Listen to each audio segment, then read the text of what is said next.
continuando, a escola, de certa forma, ela aponta, ela apresenta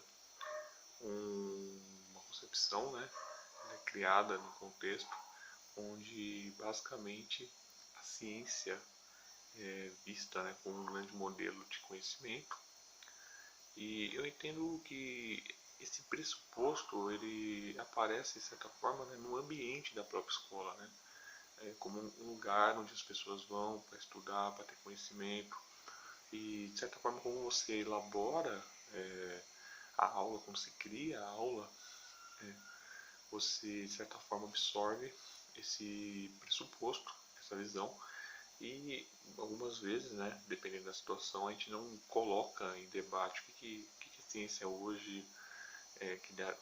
não é igual ao contexto em que a escola pública, né, ela foi elaborada, o que seria o objetivo da escola, quem é o aluno. Então essas questões elas são importantes, né? Eu entendo que essa atividade que a gente está conversando aqui, ela tem como objetivo, de certa forma, a gente comparar para ver que há coisas que são em comum, apesar dos professores até terem disciplinas, conteúdos diferentes, há coisas que se diferenciam, mas principalmente nesses aspectos que são comuns,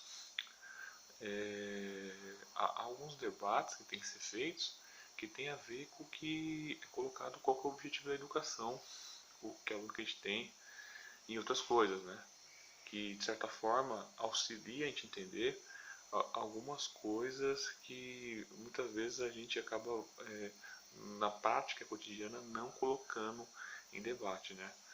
E um dos aspectos acho que é importante falar, eu vou tentar me restringir só nessa segunda parte para encerrar, né, a minha contribuição aí, é a questão de que, de alguma forma, né, muitas vezes o professor ele é colocado numa situação como se ele fosse responsável de tudo, né, e muitas vezes isso é utilizado para culpabilizar o professor ou a categoria dos professores.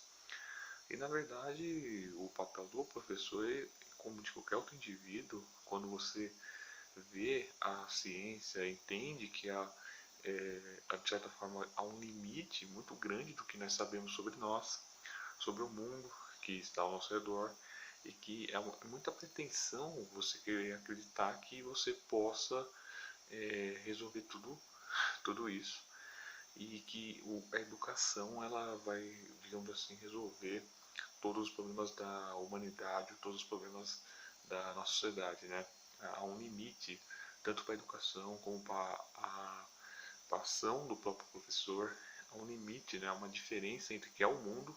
e o que é a nossa percepção do mundo. A nossa percepção ela é muito mais limitada do que nós imaginamos, e isso é importante destacar porque isso tem relação do que nós entendemos que é uma aula. A nossa aula ela parte de pressupostos. E esses pressupostos, muitas vezes, eles não são avaliados. E muitas vezes avaliar esses pressupostos mostram que algo que a gente acha que tem que ser feito e que deveria ser feito, na verdade, quando você observa direito esse pressuposto, vê que exatamente não corresponde à realidade. Tá? Então esse era o único ponto que eu queria tocar na questão das contribuições, que é um debate que eu acho bastante interessante, esse entre a diferença do que é o mundo e a realidade, e o que é a nossa percepção e a nossa tendência de fazer racionalizações sobre as coisas, onde muitas vezes essas racionalizações, quando nós comparamos em um outro contexto, uma outra realidade, isso não tem sentido. Eu acredito que boa parte dos projetos, né, as reformas, né, educacionais que são propostas principalmente no Brasil, elas têm exatamente essa situação, né, onde você pega uma formulação, uma racionalização que tem a ver num contexto muito específico, traz para o Brasil e muitas vezes ela não leva em consideração as condições específicas do Brasil e que não dialogam, né, com aquela racionalização inicial que foi feita por um outro contexto.